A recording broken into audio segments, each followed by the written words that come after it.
this is Lady Boulay, and I hope you are having a most marvelous day. Thank you for your support. Thank you for subscribing to the channel. Please hit the notification bell so you know when new videos are uploaded. Thank you for your thumbs up, your comments, and thank you for sharing the videos. Thank you for all you do to support the channel. A special shout out to those who made suggestions about videos you'd like to hear discussed. I'm working on them now. If you'd like to have a topic discussed, please let me know in the comment section or email me at ladyboulay8596@aol.com. I appreciate your feedback. I appreciate your comments, even if you don't agree with me, even if I don't agree with you. This is our culture. We have a right to our opinion, and we can always agree to disagree without being disagreeable. So I appreciate your feedback. I appreciate what you have to say, and I want to hear it. And if we don't agree, we just don't agree. I'm not going to fall out with you because you don't agree with me, and I hope you don't fall out with me because I don't agree with you. Just keep the comments coming, and maybe we can find the middle ground. If not, we can agree to disagree and keep it moving. Thanks again. I do appreciate your feedback. Today's topic sort of took me by surprise when it came up, because I think it came up last fall or maybe back in the spring before the football season began. Congressman Jim Clyburn of South Carolina suggested that the Black National Anthem be sung at NFL football games as a kind of consolation to Black people after the NFL shut down the protests over Black Lives Matter. This is my understanding of it.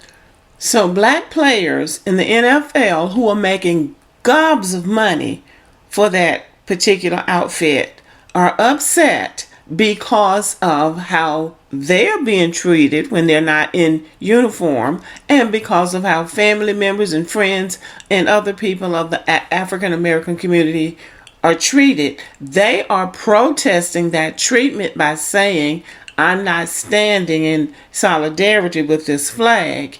And their solution to the problem is to play the Black National Anthem. So the question of the day is, should the Black National Anthem be sung at NFL football games?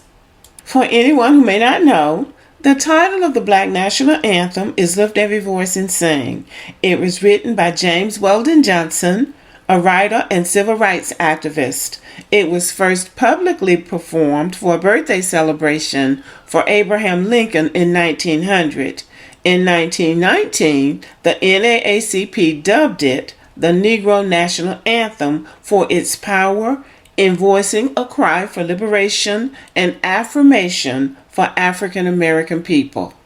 Personally, I have great affection and a long history with this song. In the days of segregation in our schools, we observed Negro History Week. All week, Monday through Thursday, we did activities around famous Black Americans, from Frederick Douglass to Martin Luther King to Mrs. Rosa Parks, Marian Anderson, and Jackie Robinson, to name a few. On Fridays, we met in the auditorium for what we call chapel, and that was a school-wide program.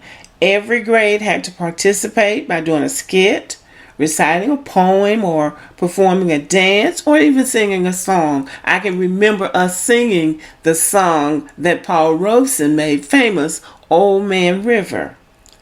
One of the most fun activities was when kids would get up and impersonate a famous Black American. And then one of the high school students, because our school was small, so the elementary school was on one side and the high school was on the other side.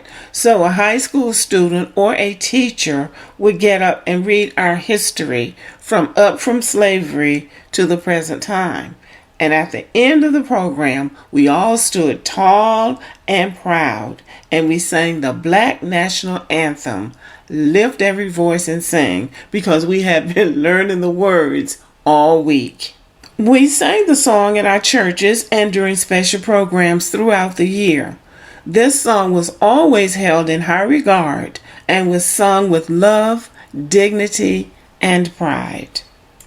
So this was always our little corner of the world where we did these things specific to us and our culture. Now all of a sudden it's on the national scene in response to the squabble between NFL players, the owners, and the public over the singing of the Star-Spangled Banner. The black players took the knee because the flag and the national anthem, the Star-Spangled Banner, are supposed to represent freedom and justice for all Americans, and African Americans have not received freedom and justice.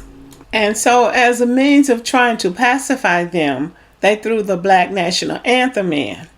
And to quote Sarah Palin, of all people, putting lipstick on a pig just means that. Lipstick on a pig, you still got a pig. It seems odd to me to throw this song in the middle of this racial conflict. This song is supposed to be a memorial to the struggle of our ancestors and a source of inspiration for us as we continue our struggle to become true Americans, taking our place alongside the other people who built the country, okay? This song should not be used to divide America or used as any kind of fighting piece or counter-protest song. I am adamant about this, and I'm going to give 5 reasons why I don't think that our Black National Anthem should be used in this way. Number 1, the majority of non-Black Americans have never heard of the song and don't know its significance to Black Americans and our history. Number 2, because it is significant, the song shouldn't be thrown into a public arena without giving its proper historical significance and backstory. And a professional football game is not the place to teach a history lesson.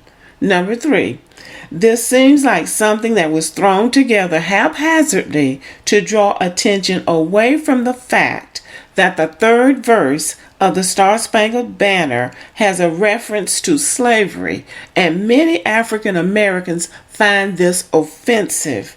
And because of this, the football players actually have a point. Number 4, I don't believe that a few black lawmakers getting together with their white counterparts or their white friends should make a decision about a part of our culture without getting input from the rest of us. Our history and culture is not theirs to give away. Now, I know for some this might seem like overdoing it, but I think that there should have been a discussion about this.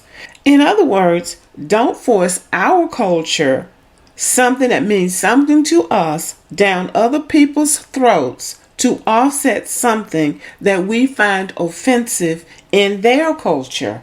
Change their culture. Don't misuse ours. Number 5, and my last point is, the issues that the players have should be addressed with them in a mature and respectful fashion.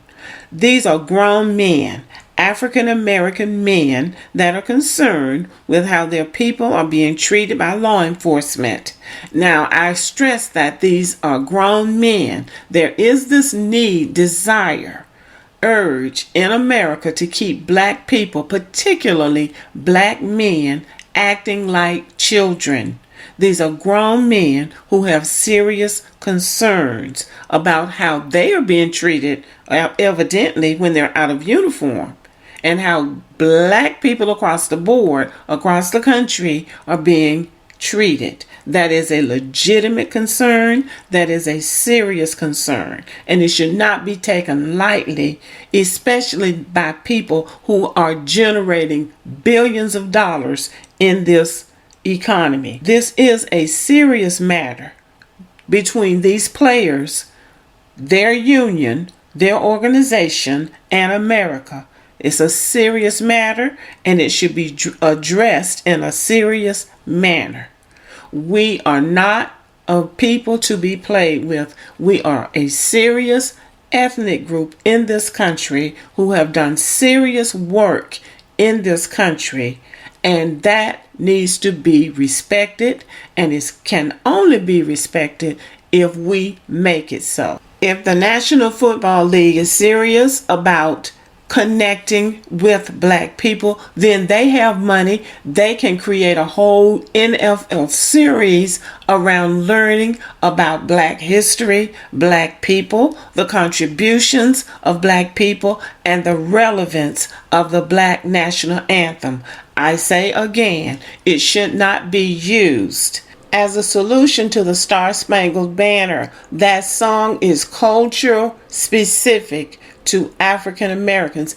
I have seen black people cry over that song, especially the third verse. God of our weary years, God of our silent tears. That song is not to be used for recreation. So that song should not be played in any NFL game, just thrown together. Nobody except black people know what it stands for. My last point is there are lawmakers, black congressmen and women, who are paid and elected to advocate for black people. There are professional people, there are serious business people in the United States, mature people who have established careers. These 22, 23, and 24-year-olds should not be putting their livelihood on the line, arguing back and forth with a powerful organization like the NFL. For some of them, for most of them, this is their chance to get on their feet, to try to stabilize their own financial situation and maybe the financial situation of their families. So this should not be a fight that they fight alone. Again, there are people who are elected and paid to advocate for black people. That is my thinking on this issue. I'd like to know what you think. Don't forget to subscribe to the channel, give me a thumbs up, share the video, leave a comment, or email me at ladyboulay8596@aol.com. And as always, have a great day.